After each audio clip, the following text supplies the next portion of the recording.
Hey folks, rinimt here, and welcome to Heart of the Woods. Heart of the Woods is taking part in the Choose Wisely Festival 2025, which is taking place on Steam from December 8th through the 15th, so be sure to go check that out. Bunch of cool games, discounts, demos, stuff to wishlist, yeah, all that fun stuff. Anyways, thank you to the developer for the code. Let us start. So I believe there's the actual talking lines are voiced in this. So there's a little bit less voicing I will have to do, which is good for me. Let's go. Chapter 1. A Winter Wonderland. That's how this place was pitched to us, out in the middle of a forest with an unpronounceable name in a village that time forgot. In the email, it sounded like every other ghost hunter's paradise that we got messaged about. Isolated and antiquated, with the tourism board encouraging hokey events and gaudy billboards. The vast majority of those emails go unanswered. If Tara weren't so capricious, this one probably would have too. But no, something about journeying to the middle of nowhere for a month struck her fancy, and like always, I let myself get dragged into it. So here I am, for the last time. The train beats with a slow, monotonous rhythm beneath us. It's an older machine, the sort that looks like it's supposed to take us to wizarding school or that should be in a museum. When I bought the tickets, I thought we'd begin on something a bit more modern. Oops. I shifted my seat, the tattered cushion and wooden boards doing little to soothe the pain in my back. We've been on this train for 12 hours. I can feel every one of them in my bones. Tara's been out for the past 6 hours, upright but fast asleep. If the bumpy ride bothers her, she doesn't show it. The paperback she was reading dangles low in her hand, in danger of losing her spot in the book. I scuffed my feet across the floor, kicking at nothing. As tired as I am, I'm afraid for our journey to end, for Tara to wake up, to have to talk to her. I'm almost offended that she can sleep. She should be as preoccupied as I am, fighting off intrusive thoughts and wondering what to say. You wouldn't know from looking at her that we've barely spoken for 3 days. That's how long ago I told her that this would be our last trip for the show together, and I was quitting once we got back home. Everything since then, packing, booking our tickets, finding someone to take care of the cat while we're gone, happened in a blur. We've been cordial, but that's it. My heart hurts, but it tells me I made the right decision. Yawning, I lean back against my seat and pretend it's comfortable. The cushions are unnoticeable, nearly as firm as the wooden floor beneath us. A heater in the corner hems and haws like an old man, but it's not nearly powerful enough to fight off the chill. I desperately wish that I could sleep too, but one of us needs to be awake when we get to the station, and that should be any minute now. Plus, I've never been able to fall asleep on planes or trains anyway. My eyes are sore, and I rub one of them as I press my cheek to the cold window. Outside, it may as well be another world compared to the city we left behind. If not for the moonlight, I wouldn't be able to see anything, but the soft white glow makes the snow in nearby forests glisten like it's under some sorceress's spell. A winter wonderland. Bleh, bleh, bleh, bleh, bleh. The trees are all bare, save for the blanket of snow that covers them. Their empty branches look like something out of a kid's Halloween movie, shaking in the wind as if possessed. They seem to stretch on forever, farther than I can even see. It's more like an ocean than a forest. Morgan certainly wasn't exaggerating when she said this place was remote. Intermittent lights flicker amongst the trees in the distant darkness, which I assume come from either winter campers or hermits. I call them crazy, but I'm about to be in the exact same position. Something catches my eye way out in the woods. One of the trees, barely visible, seems to shake in a different way than the rest, as if blown by a different breeze. A thin layer of frost is beginning to form on the outside of the window as I push my face against it, trying to turn and find whatever it was I saw. It's gone, though. It was almost certainly never even there to begin with. Either my eyes were playing tricks on me, or the moonlight was. I sigh and sit back again, allowing my eyes to barely close. Won't fall asleep. I'll just jostle back into alertness as the train lurches harder than before. There's a shrill whistling sound, and then the shudders of the train grow stronger as we begin to slow down. The driver hits the brakes. We're almost there. Across from me, Tara is undisturbed. Somehow she still hasn't dropped her book. Apparently she's less clumsy when she's asleep. Through the frosted window, I can see the lights of what must be Eisenfeld as we approach the station.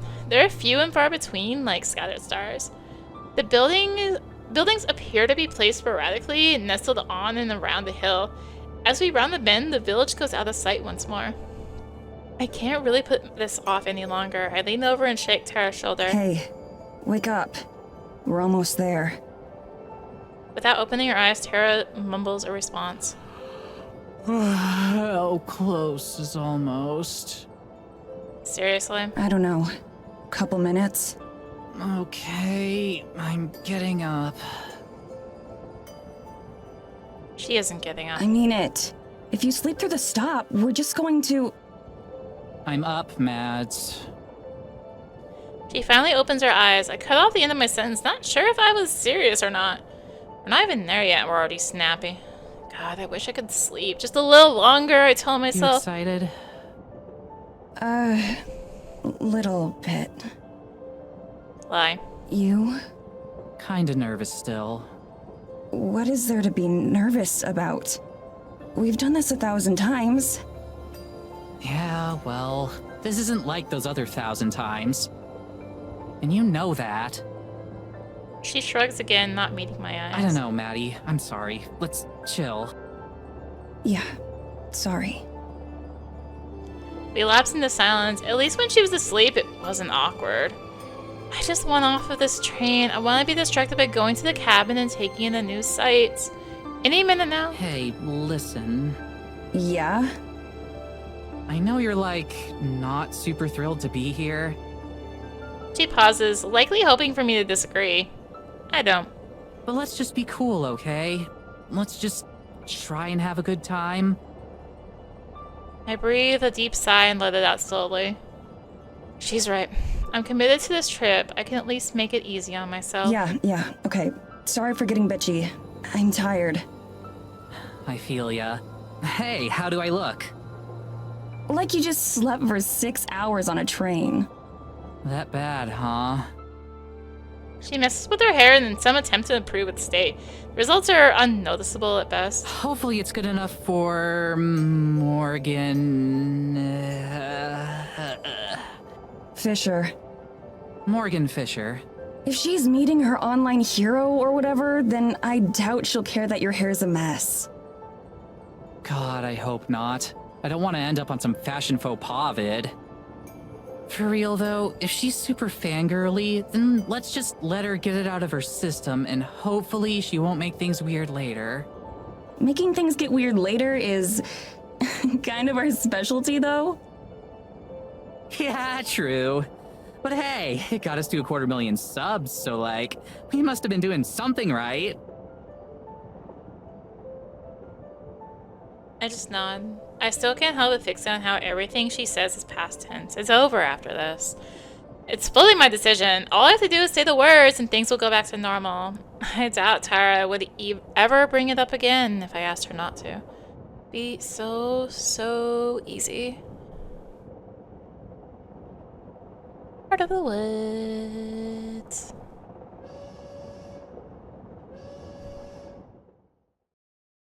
We step off the train and into another world.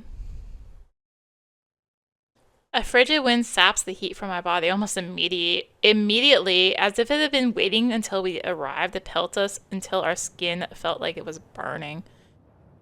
I instinctively wrap my arms around myself to try to preserve what little body heat I have left, but it doesn't change a thing. I might as well not even be wearing a coat for all the good mine does.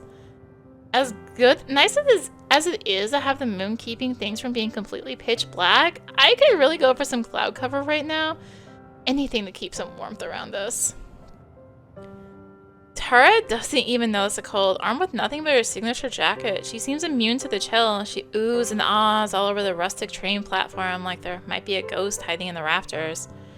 Just a minute later, the train rumbles off into the night, leaving us behind. Not a single passenger boarded. Tara watches it go, nodding in approval. Okay, this place is already killing it in terms of atmosphere. It's like she's completely forgotten the uncomfortable energy that filled the train, back to her usual overly excited self. I should probably be better, but instead I can't help feeling jealous of how she can just shake it off. She has a little pocket camera that she's been carrying with her, and she uses it to take a few pictures of the inky blackness surrounding us. I glance upward at the lights which hang from the ceiling. They're small candles lit with real flame as opposed to electric. One of them has blown out and swings uselessly in the breeze. They're about as ineffective at keeping away the darkness as my coat is at keeping me warm. The low light will surely ruin Tara's photos, but she's napping away without a care. You know none of those are actually going to be visible, right? She ignores me. I should probably just let her enjoy the moment. This place really does feel super eerie. Listen. I do, and it soon has become apparent what she's referring to. The silence all around us, it's quiet. Even the sound of the train has faded, leaving us in total solitude. The flickering lights of Eisenfeld seem impossibly far away, though I know it can't be more than a half-hour's walk. It's so quiet. Isn't that cool? We're definitely not in Kansas anymore. That's one way to put it. I strain my eyes and ears looking for any hint of Morgan, who's supposed to be picking us up. You'd think the sound of a car's engine would carry pretty far out here. For real though, I think this could be the place where we finally get some hard evidence. Something solid. She says this every time, but she usually sounds like she means it more. Just look at it. Something's gotta be out there. I can feel it. We both look off towards the trees. From the train, it was difficult to see where they ended. Here on the platform, it's impossible. My expectations aren't any higher than usual though, which is to say, non-existent. I wonder if Tara really believes what she's saying either. When she speaks again, her voice is quiet. That would be the perfect send-off, wouldn't it? Her words sting. Damn it, not here, not already. I want to try and deflect away from this somehow, to set her back on her path, let her enjoy this moment without me spoiling it. Who knows? Maybe this will be the one that finally gets you a con panel so you don't have to crash someone else's. That was one time, and their panel would have sucked without me. Her voice has an edge of her typical bravado again. It's a relief to hear. She returns to her camera and I give myself a moment to try and take in my surroundings. Supernatural or not, there's something oddly serene about this place. That said, I'd like it a lot more if it wasn't so damn cold. I shiver and cross my arms even tighter. Surely Morgan will be here soon. I can't wait to see the village tomorrow. I hope it's like one of those museum exhibits with the little replica towns and people. In what way? Like, architecturally. She sounds out the words slowly. All rustic and old-timey. I can't imagine that it'll be that different from home. They've got to be modern enough for Morgan to watch Paranormal after all. If you're expecting people to be walking around in monocles and waistcoats, you're gonna be disappointed. Here I thought I'd finally get a chance to show off how amazing I'd look in a top hat. I'm sure you'd be the teen heartthrob of the Victorian era. She gives me a brief snort of amusement. Her responses feel more muted than usual, but the fact that we're still able to banter is a good sign. I'm glad that I can cheer her up, even if I was the cause of her low mood in the first place.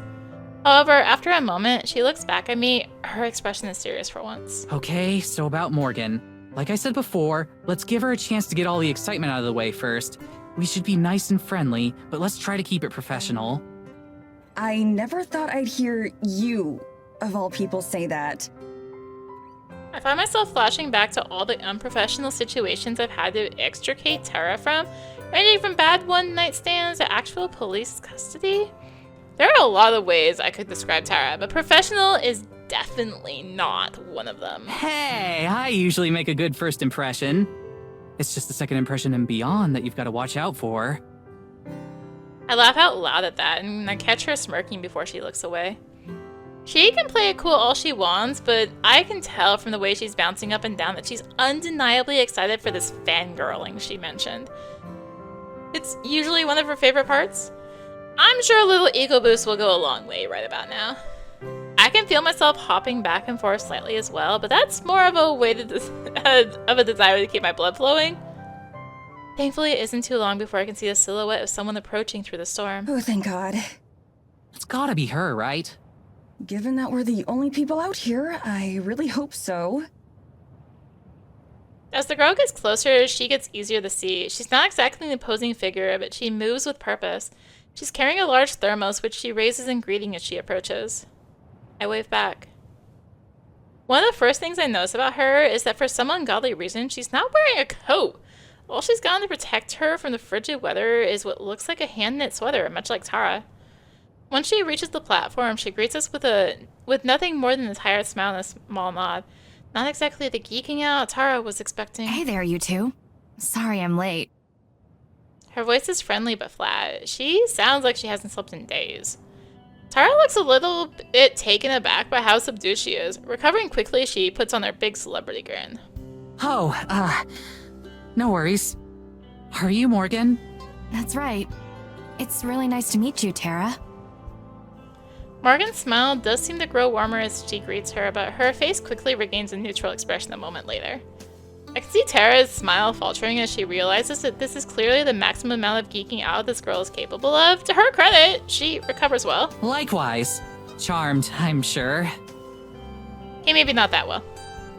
Tara extends her hand and Morgan gives her a brief handshake before turning to me. You're Madison, right? I think we spoke online already.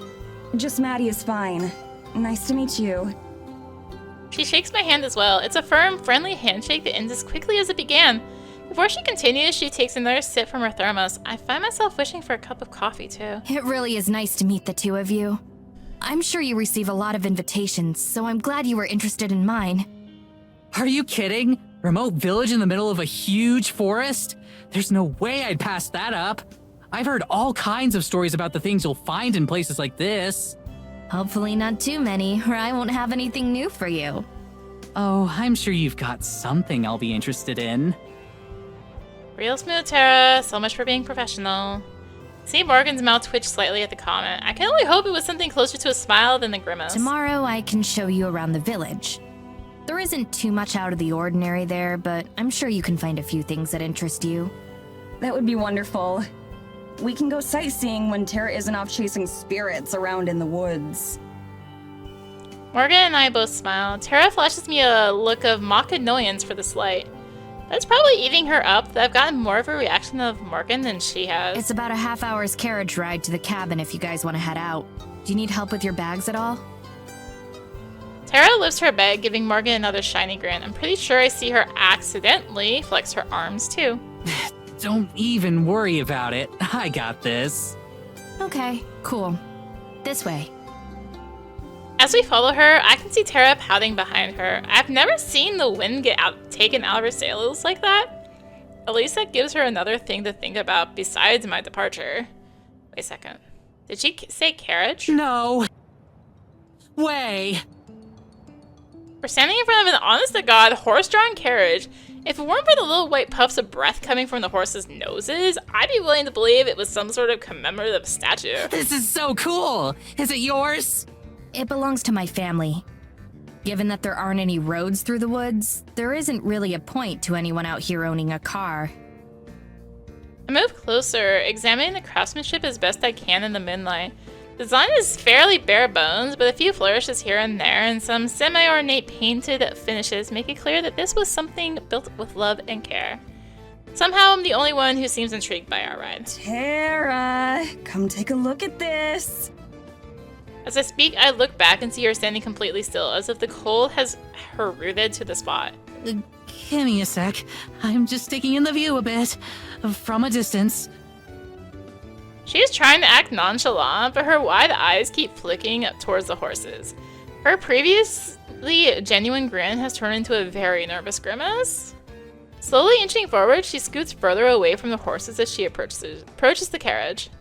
I thought she planned for part of her first impression to be Morgan learning that she's absolutely terrified of horses. She had better at least learn to tolerate them, or this is going to be an even longer trip than I expected. Wait, if this is the only way through the woods, how are we going to get back and forth between the cabin and the village? Don't tell me we'll have our own carriage. Neither of us can drive one. Oh, I'm going to be driving you. I can take you back and forth and help you navigate the woods. You didn't expect me to just let you wander around a forest in the middle of nowhere without a guide, did you? Tara is still slowly making her way towards the carriage, does her best to give me a look of excitement. If anything, it resembles the look of a panicked hostage. The fact that she's still trying to play it cool is almost admirable in this futility. You're sure that's not any trouble? I'd hate to inconvenience you any more than we already have. It's no trouble. I run my own shop, so my schedule is pretty flexible. I'm more than happy to help. She looks over at Tara, who has finally made it within a few feet of the carriage. She shoots us both a thumbs up. I have a feeling she might need it. Trust me, you have no idea. Whoa. Morgan turns and deftly swings up into her seat, taking a hold of the reins. Tara finally manages to place her hands on the carriage and climb up to sit alongside her, shaking all the way. I let out a sigh of relief and follow suit, mounting up next to Tara. It's a little cramped up here, but I feel weird just sitting by myself. Besides, not keeping an eye on Tara is a pretty guaranteed way to make an even worse first impression. So, can you do any tricks in this thing?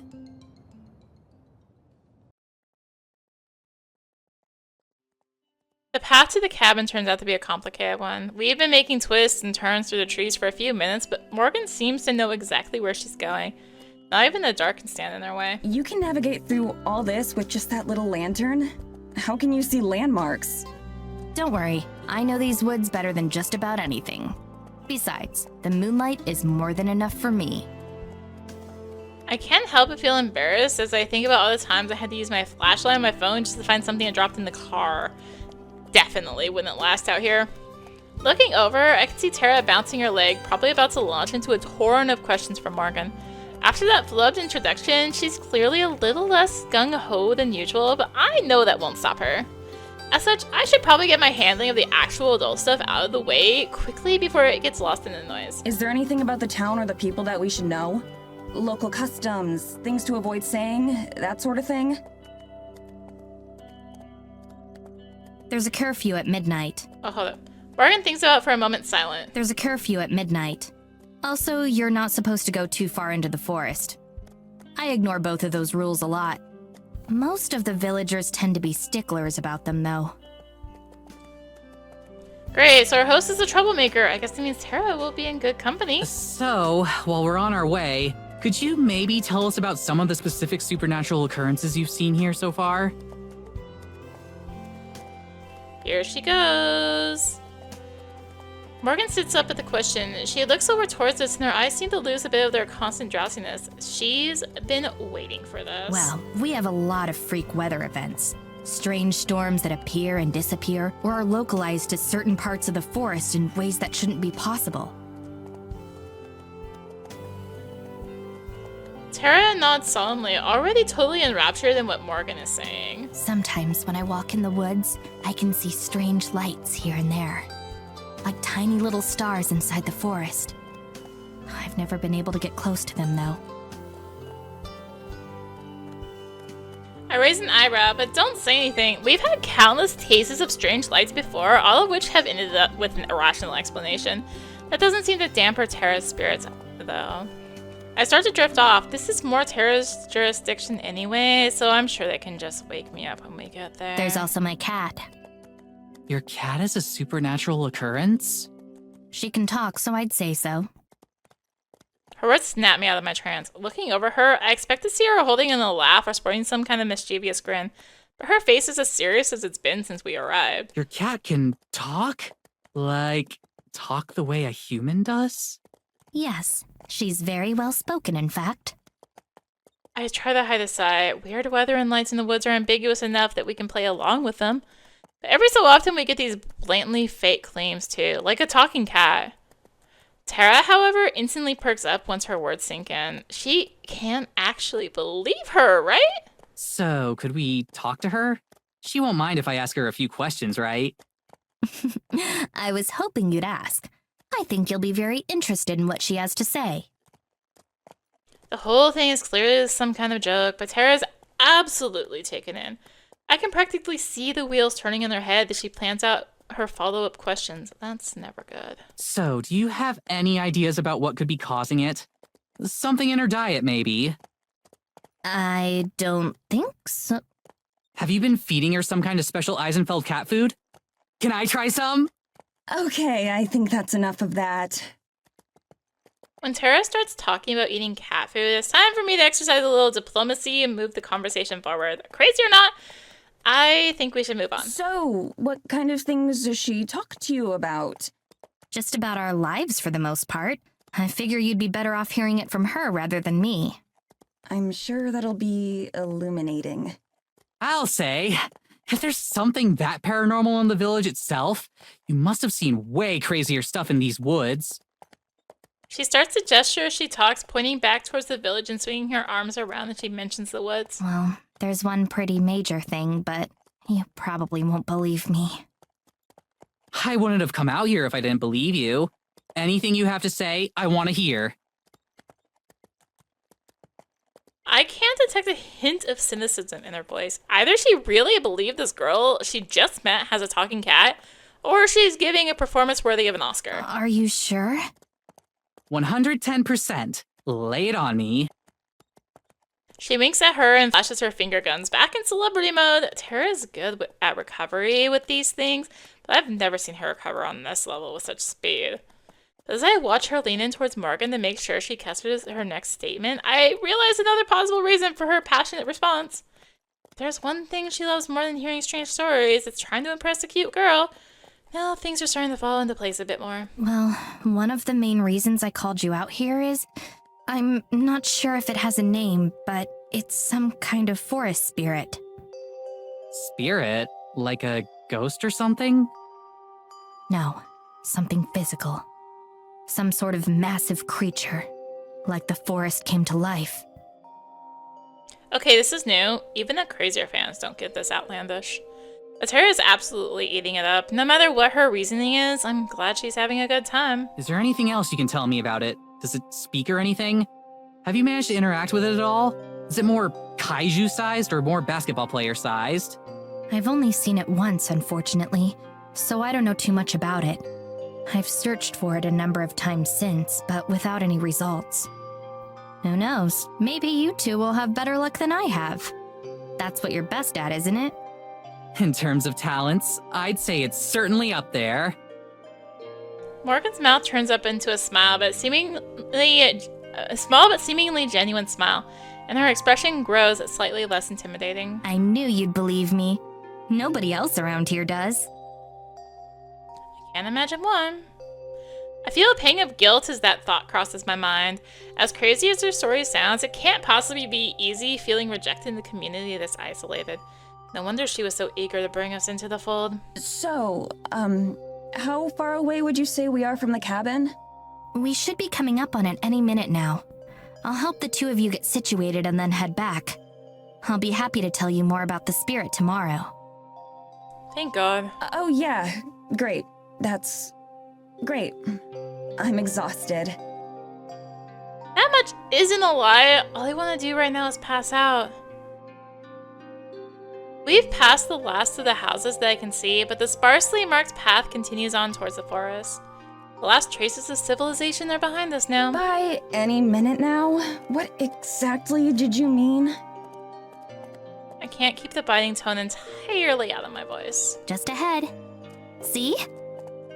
She points forward into the darkness. I strain my eyes to see anything other than murk. Finally, I spot the faint outline of a small cabin practically swallowed by the forest. I started the heater before I left to get you, so it should be warm. That's what I like to hear. You're like Prometheus. I'm surprised you know who that is. Why? I love that movie. Morgan suddenly jerks the reins and the horses come to a stop. Tara and I are rattled from our seats and nearly fall forward. Damn it! What happened? Rather than answer, Morgan just glares into the darkness where the cabin is. I strain to see what she does as my heart starts to race. Is it a wild animal? A bear? Wolf? Oh. There's a sound of footsteps as a shadow detaches itself from the cabin and moves towards us. A human shadow.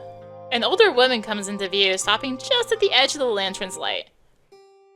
She's clearly related to Morgan. Her angular features and steely eyes, barely visible in the dark, make her look like she stepped out of a Baroque painting. Why are you here? I came to greet our guests. She spits she spits the word R, clearly asserting some sort of ownership. I suck in an involuntary breath as she approaches. Being able to see her more clearly isn't a reassurance. If anything, it's the opposite. Something about her radiates hostility. Even the horses seem uncomfortable, their ears pressed back as they stamp their feet in the snow. Up close, her gaze is sharp and fierce. Her face is proud but sunken, cheekbones jutting out as if her face doesn't quite fit. It makes her look older than she is. Which of you is Tara? Mouth drawn thin, she looks from me to Tara and then back again. Each second that passes makes the discomfort grow. I keep waiting for Morgan to intervene, but she doesn't. Tara and I exchange a quick, nervous glance. Then she clears her throat and leans forward, offering a handshake. That's me. The woman regards Tara's outstretched hand for a moment and ignores it. Welcome to Eisenfeld. My name is Evelyn, the mayor. Who are you? Her attention flicks to me like a hand on a clock. I'm Maddie. Madison. Tara's manager? I see. It's clear that she's judging us, although I have no idea on what. Are you done yet? They're tired. You can interrogate them later. Just what exactly is she volunteering us for? Interrogate is kind of a strong word.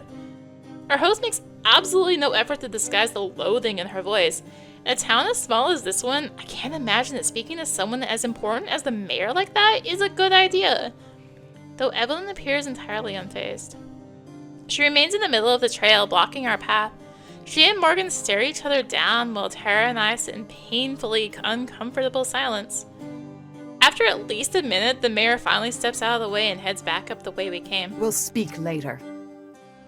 It's clearly a command, not a request. The carriage sits immobile until the sound of Evelyn's footsteps are lost to the night. And even beyond that. So she seems nice. Her statement seems to snap Morgan back into the present. Morgan flicks the reins and we begin moving again. She turns to face us, looking genuinely apologetic. I'm so sorry about that. I thought she'd at least wait until tomorrow, and I'd have some time to prepare you beforehand. Is she your mom? Technically. What? No way! How could you tell? The family resemblance? Morgan purses her lips. Unfortunate, isn't it? Long story short, I didn't tell her that you were going to be staying here until this morning. I'm speechless, hoping that it's just a joke and the punchline fell flat.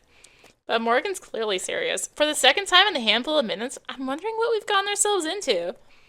Tara laughs, though I can tell it's forced. Well, it's no big deal, right? It's not like she runs your life. Silence. Right? Eventually, Morgan nods. Right. We shouldn't get into it right now, though. I'm sure you'd rather sleep tonight. I can see Tara gathering the breath to disagree and tell Morgan that we'd love to hear all about her family issues right now, so I head her off. Yeah, we would. Whatever family drama it is that she's gotten us involved in, it can at least wait until I'm not about to pass out. The carriage comes to a stop just a few feet away from the door. A small stone path has the snow cleared away from it and leads to a short flight of stairs. We're facing a large window, although it's dark and impossible to see into. Morgan vaults out of the carriage, nimbly landing on her feet. I'll unlock the door. Your luggage already came in too, so it's inside. Tara launches herself out of the carriage just like Morgan did and then quickly scurries away from the patient horses, eyeing them for any sudden movements. I climb down as she stands an extremely safe distance away. I can't carry all of this on my own, you know. I toss her bag and she lurches to catch it, barely keeping from landing in the snow. We stand back and watch as Morgan fiddles endlessly with the lock on the door, pushing and trying again over and over. Now that we're so close to the end, I can feel the last of my reserves of energy rapidly draining. Bags in my arms feel like they weigh 1,000,000 pounds. So, what do you think? She mutters as quietly as she can, though her timing couldn't be worse. I think I want to go to bed. Same as ever, then. You know me. Rubbing my arms, I peer into the forest. Just beyond the first lines of trees, everything fades into an inky blackness, thick and impenetrable. I shiver, not entirely because of the cold. A cool breeze rattles the empty branches as they scrape against each other, mimicking the way I'm trying to stay warm. Finally, there's a banging sound as Morgan solves the mystery of the lock and nearly falls through the door. She pokes her head back through like nothing happened. I got it open. Hallelujah.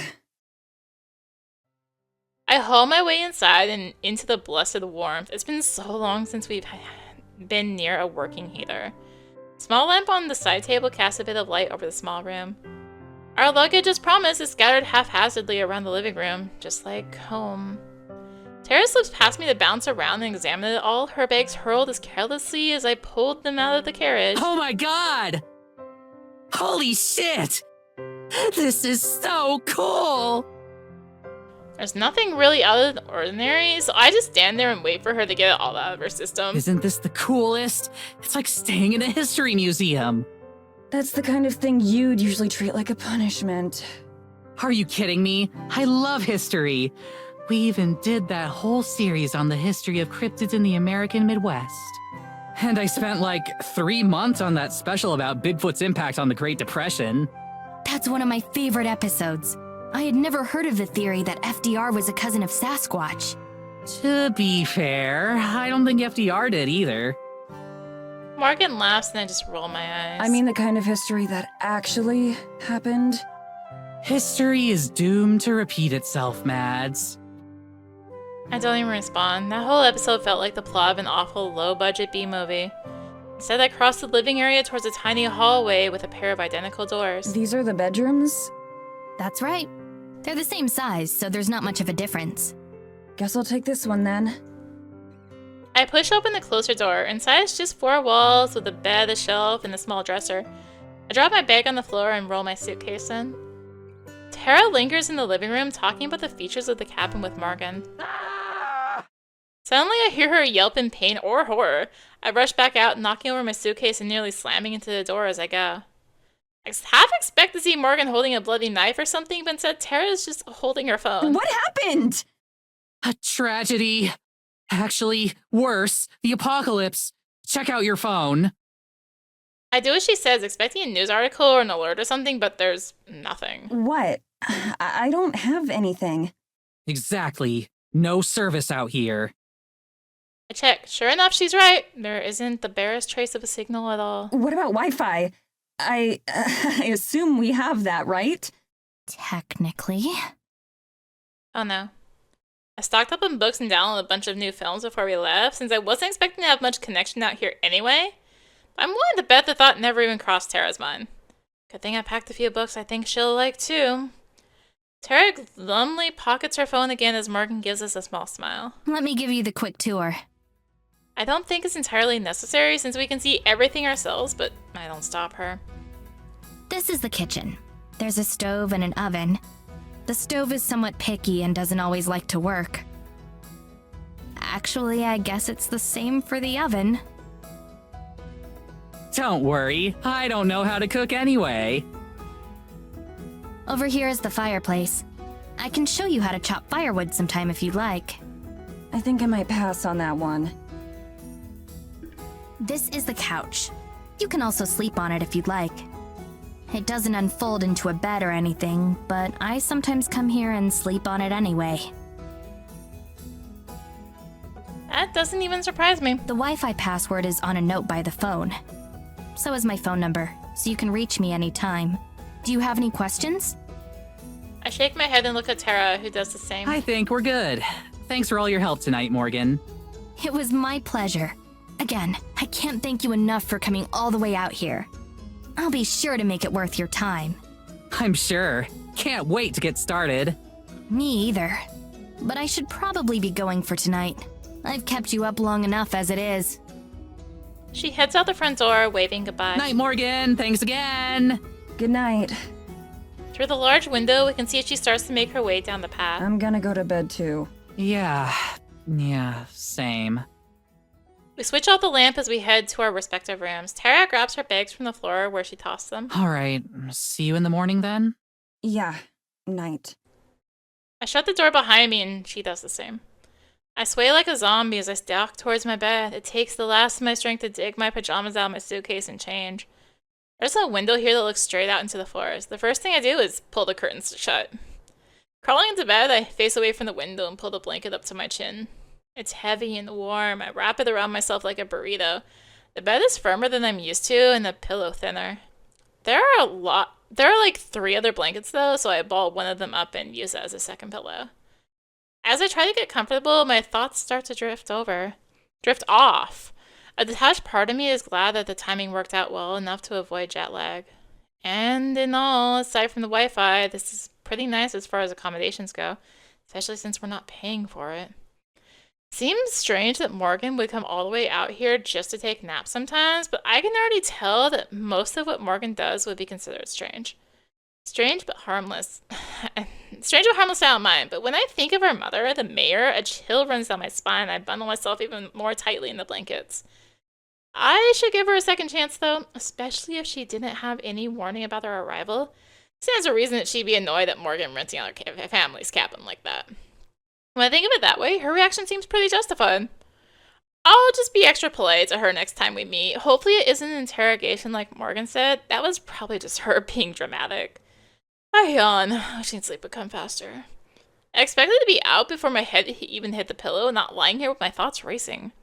Try to block out everything and focus on my breathing. In, out. In, out. In. Loud tap, tap, tap on the window cuts through the silence. My heart leaps to my throat as I bolt upright in bed. Get tangled on the blanket, scrambling to haul them off me. With one hand, I desperately feel for my glasses nearby. I finally find them and shove them onto my face, nearly jabbing my eye out. With horror, I look to the window, the one that made me uncomfortable from the start. It's Morgan. Lantern in hand, fist raised against the glass. She stands there patiently. If she knows what kind of emotional roller coaster she just put me through, she doesn't show it. Shakily, I walk over to the window, not even switching on the lamp. With some difficulty, I wrench it open, disturbing a small amount of snow. Yes? It's the best I can manage. Anything longer, I'm not sure I could keep it civil. Sorry, I forgot to tell you. Please be ready to go by 8, and I'll come pick you up. I just blink, unable to comprehend what I'm hearing. Is that okay? We could make it 8:30, but no later. No, 8 is fine. Is that all? That's right. Have a good night. Sorry if I disturbed you. Slam the window shut and hobble back to bed. She doubled back in the snow and scared the hell out of me for that? Check the time on my phone. It's nearly midnight. 8 hours of sleep and then be ready to go. It's gonna be a long month, isn't it? It's 8 hours and 34 minutes later. I know because telling time is my phone's only remaining function. Yet I still check it constantly, like something might change. True to her word, Morgan was there to pick us up right at 8. It's a minor miracle that Tara and I were both ready to go. I don't know who had it worse, me waking up to my alarm or Tara waking up to me banging on her door. Even now, she slowly eats a piece of bread from the kitchen, looking for all the world like a cow chewing cud. With each bump that the carriage hits, my tiny cup of coffee threatens to spill onto my hand. I'm not sure that I'd feel it. After answering Morgan's perfunctory questions about our first night, we spent the rest of the ride in silence. She didn't acknowledge at all how she knocked on my window. Apparently wasn't remarkable enough to her to deserve another mention. Watch from over her shoulder now as we approach the town. From the train last night, the scattered lights made Eisenfeld appear to be a lot larger than it really is. Now in the daylight, I have to strain my eyes to pick out some of the buildings against the hills and snow. Tara's missing it all, staring at her feet. Crumbs litter the floor beneath her. Morgan guides us along a path I'm pretty sure is the same one as last night. A few villagers move out of the way of our carriage, not even turning to look. Must be a regular occurrence. Even though it's hard for anyone to see us in here, I still feel self-conscious. I clutch the bag of camera gear tighter to my chest, hiding myself behind it. There aren't any other carriages on the road, nor anything bigger than a pushcart, so we still stand out, at least in my head. If the situation is at all awkward or out of the ordinary to Morgan, she doesn't show it. She pulls the reins and the carriage comes to a stop in the road. There aren't as many other people up here, but what few there are give us a wide berth. And here we are. And here we are saying, we'll call it good there. At least I'll go here. At least. We'll call it good there. That is a look at Heart of the Woods, taking part in the Choose Wisely Festival 2025. And thank you for watching. If you enjoyed the video, consider tossing a like, comment, subscribe. Maybe click the bell for notifications. Also be sure to check out the description below. Various links, social media, Discord, come hang out. Get notifications there as well. And, like I mentioned, Heart of the Woods is taking part in the Choose Wisely Festival 2025, taking place on Steam from December 8th through the 15th. So be sure to go check that out. A bunch of cool games, including this one, are in it.